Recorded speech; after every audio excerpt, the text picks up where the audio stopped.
ಶನಿವಾರ ಕಾಂಗ್ರೆಸ್ ಶಾಸಕಾಂಗ ಪಕ್ಷದ ಸಭೆ ಇದೆ. ಸಭೆಯಲ್ಲಿ ಸಿಎಲ್ಪಿ ನಾಯಕನ ಆಯ್ಕೆ ಮಾಡುವಂತ ಎಲ್ಲ ಸಾಧ್ಯತೆಗಳು ಕೂಡ ಕಂಡು ಬರ್ತಾ ಇದೆ.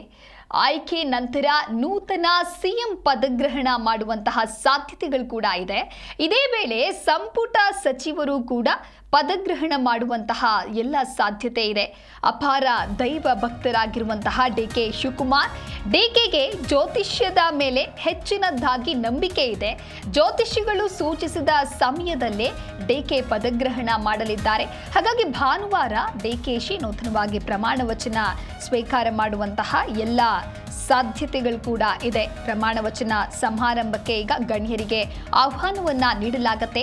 ಎಐಸಿಸಿ ಅಧ್ಯಕ್ಷ ಮಲ್ಲಿಕಾರ್ಜುನ್ ಖರ್ಗೆ, ರಾಹುಲ್ ಗಾಂಧಿ, ಪ್ರಿಯಾಂಕಾ ಸೇರಿದಂತೆ ಹಲವರಿಗೆ ಆಹ್ವಾನವನ್ನ ನೀಡಲಾಗುತ್ತೆ. ಇನ್ನೊಂದು ಕಡೆ ಮುಖ್ಯಮಂತ್ರಿ ಸ್ಥಾನಕ್ಕೆ ರಾಜೀನಾಮೆಯನ್ನ ನೀಡಿದ ಕೆಲವೇ ಗಂಟೆಗಳ ನಂತರ ಸಿದ್ದರಾಮಯ್ಯ ಮತ್ತು ಅವರ ಸಂಭಾವ್ಯ ಉತ್ತರಾಧಿಕಾರಿ ಅಂತ ಹೇಳಿ ವ್ಯಾಪಕವಾಗಿ ಇದೀಗ ಪರಿಗಣಿಸಲ್ಪಟ್ಟಂತ ಉಪಮುಖ್ಯಮಂತ್ರಿ ಡಿಕೆ ಶಿವಕುಮಾರ್ ನವದೆಹಲಿಗೆ ಪ್ರತ್ಯೇಕವಾಗಿಯೂ ಕೂಡ ತೆರಳಿದ್ದಾರೆ. ರಾಷ್ಟ್ರ ರಾಜಧಾನಿಯಲ್ಲಿ ರಾಜ್ಯದ ಹೊಸ ಸಂಪುಟ ರಚನೆ ವಿಧಾನಗಳ ಕುರಿತಂತೆ ಚರ್ಚೆಯನ್ನ ಮಾಡುವಂತ ಎಲ್ಲ ಸಾಧ್ಯತೆಗಳು ಕೂಡ ಇದೆ. ಇಬ್ಬರು ನಾಯಕರು ಕಾಂಗ್ರೆಸ್ ಹೈಕಮಾಂಡ್ನ ಭೇಟಿ ಮಾಡುವಂತಹ ಎಲ್ಲ ನಿರೀಕ್ಷೆ ಇದೆ. ಹೊಸ ಕಾಂಗ್ರೆಸ್ ಶಾಸಕಾಂಗ ಪಕ್ಷದ ನಾಯಕನ ಆಯ್ಕೆ, ಹಾಗೆ ಸಚಿವಾಲಯದ ಸಂಯೋಜನೆ ಮತ್ತು ಶಿವಕುಮಾರ್ ಅವರು ಪ್ರಸ್ತುತ ಹೊಂದಿರುವಂತಹ ಕರ್ನಾಟಕ ಪ್ರದೇಶ ಕಾಂಗ್ರೆಸ್ ಸಮಿತಿಯ ಅಧ್ಯಕ್ಷ ಸ್ಥಾನ ಸೇರಿದಂತೆ ಇತರ ಸಾಂಸ್ಥಿಕ ವಿಷಯಗಳಿಗೆ ಸಂಬಂಧಿಸಿದ ಚರ್ಚೆಗಳು ದೆಹಲಿ ಭೇಟಿಯ ಸಮಯದಲ್ಲಿ ನಡೆಯುವಂತಹ ಸಾಧ್ಯತೆಗಳು ಕೂಡ ಇದೆ. ಒಟ್ಟಾರೆಯಾಗಿ ಕಾಂಗ್ರೆಸ್ ಶಾಸಕಾಂಗ ಪಕ್ಷದ ಸಭೆಯಾಗತ್ತೆ. ಆ ಒಂದು ಸಭೆ ಶನಿವಾರಕ್ಕೆ ಆಯೋಜನೆ ಆಗತ್ತೆ. ಸಭೆಯಲ್ಲಿ ಸಿಎಲ್ಪಿ ನಾಯಕನ ಆಯ್ಕೆಯ ಪ್ರೊಸೀಜರ್ ಹೇಗಿರುತ್ತೆ, ಜೊತೆಗೆ ಆಯ್ಕೆಯನ್ನ ಯಾವ ರೀತಿಯಾಗಿ ಮಾಡಲಾಗುತ್ತೆ ಅನ್ನೋದು ಕೂಡ ಅಲ್ಲಿ ತಿಳಿದು ಬರಲಿದೆ. ಆಯ್ಕೆಯ ನಂತರದಲ್ಲಿ ನೂತನ ಸಿಎಂ ಪದಗ್ರಹಣ ಸಾಧ್ಯತೆ ಇದೆ.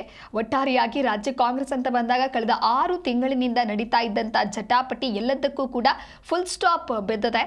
ಸಿಎಂ ಸಿದ್ದರಾಮಯ್ಯನವರು ತಾವೇ ಸಿಎಂ ಆಗಿ ಮುಂದುವರಿತೇವೆ ಅಂತ ಹೇಳಿ ಕೆಲವೊಮ್ಮೆ ಹೇಳಿಕೆಗಳನ್ನ ನೀಡಿದ್ರು. ಆದರೂ ಕೂಡ ಹೈಕಮಾಂಡ್ ಯಾವ ರೀತಿಯಾದ ನಿರ್ಧಾರವನ್ನು ತೆಗೆದುಕೊಳ್ಳುತ್ತೆ ಅದಕ್ಕೆ ನಾನು ಬದ್ಧ ಅನ್ನುವಂತಹ ಮಾತಿನಂತೆ ವರಿಷ್ಠರು ತಿಳಿಸಿದ್ದ ಹಾಗೆ ಸಿಎಂ ಸಿದ್ದರಾಮಯ್ಯನವರು ರಾಜೀನಾಮೆಯನ್ನು ಕೂಡ ನೀಡಲಾಗಿದ್ದು, ಅದರ ಮುಂದುವರೆದ ಭಾಗ ಆಗಿ ನೂತನ ಸಿಎಂ ಪದಗ್ರಹಣ ಪ್ರೊಸೀಜರ್ ಕೂಡ ಆಗಬೇಕಾಗತ್ತೆ. ಸಂಪುಟ ಸಚಿವರು ಪದಗ್ರಹಣವನ್ನ ಮಾಡಬೇಕು. ಒಟ್ಟಾರೆಯಾಗಿ ಡಿಕೆ ಶಿವಕುಮಾರ್ಗೆ ಜ್ಯೋತಿಷ್ಯದ ಮೇಲೆ ಹೆಚ್ಚಿನ ನಂಬಿಕೆ ಇರೋದ್ರಿಂದ ಜ್ಯೋತಿಷಿಗಳು ಸೂಚನೆಯನ್ನ ನೀಡುವಂತಹ ಸಮಯದಲ್ಲಿ ಡಿಕೆ ಪದಗ್ರಹಣವನ್ನ ಮಾಡುವಂತಹ ಚಾನ್ಸಸ್ಗಳು ಕೂಡ ಹೆಚ್ಚಾಗಿ ಕಂಡು ಬರ್ತಾ ಇದೆ. ಪ್ರಮಾಣ ವಚನ ಸಮಾರಂಭದಲ್ಲಿ ಸಾಕಷ್ಟು ಜನ ಗಣ್ಯರು ಕೂಡ ಭಾಗಿಯಾಗ್ತಾರೆ. ಒಟ್ಟಾರೆಯಾಗಿ ಮುಂದಿನ ದಿನಗಳಲ್ಲಿ ಡಿಕೆ ಶಿವಕುಮಾರ್ ಅವರು ತಮ್ಮ ಸಿಎಂ ಅಧಿಕಾರದ ಅವಧಿಯಲ್ಲಿ ಯಾವ ರೀತಿಯಾಗಿ ಈಗ ಆಡಳಿತವನ್ನು ನಡೆಸಿಕೊಂಡು ಹೋಗ್ತಾರೆ ಅನ್ನೋದು ಕೂಡ ಒಂದು ರೀತಿ ಕುತೂಹಲಕ್ಕೆ ಕಾರಣ ಆಗ್ತಾ ಇದೆ. ಬ್ರೇಕ್ಫಾಸ್ಟ್ ಸಭೆ ನಿನ್ನೆ ಬೆಳಗ್ಗೆವರೆಗೂ ಕೂಡ ಬಹಳಷ್ಟು ಕುತೂಹಲ ಕಾರಣ ಆಗಿತ್ತು. ಬ್ರೇಕ್ಫಾಸ್ಟ್ ಸಭೆಯಲ್ಲಿ ಸಿಎಂ ಸಿದ್ದರಾಮಯ್ಯನವರು ಏನಾದರೂ ರಾಜೀನಾಮೆ ವಿಚಾರವಾಗಿ ಸ್ಪಷ್ಟ ನಿಲುವನ್ನು ತೆಗೆದುಕೊಳ್ತಾರಾ ಅಂತ ಹೇಳಿ, ಅಂತೆಯೇ ಸಿಎಂ ಸಿದ್ದರಾಮಯ್ಯನವರು ತಮ್ಮ ಸಚಿವರಿಗೆ ಹಾಗೆ ಶಾಸಕರಿಗೆ ಬ್ರೇಕ್ಫಾಸ್ಟ್ ಸಭೆಯನ್ನ ಕೂಡ ಆಯೋಜನೆಯನ್ನ ಮಾಡಿ ಅದರಲ್ಲಿ ತಮ್ಮ ರಾಜೀನಾಮೆಯ ವಿಚಾರವನ್ನ ಕೂಡ ಪ್ರಸ್ತಾಪವನ್ನ ಮಾಡ್ತಾರೆ. ಅದಾದ ನಂತರ ಡಿಕೆ ಶಿವಕುಮಾರ್ ಹಾಗೆ ಸಿಎಂ ಸಿದ್ದರಾಮಯ್ಯ ಅವರು ಇಬ್ಬರು ಕೂಡ ಮಾತನಾಡಿಕೊಳ್ತಾರೆ. ಜೊತೆಗೆ ಡಿಕೆ ಶಿವಕುಮಾರ್ ಸಿಎಂ ಸಿದ್ದರಾಮಯ್ಯನವರಿಗೆ ನಮಸ್ಕಾರವನ್ನ ಮಾಡ್ತಾರೆ, ಆಶೀರ್ವಾದವನ್ನು ಕೂಡ ಪಡೆದುಕೊಳ್ತಾರೆ.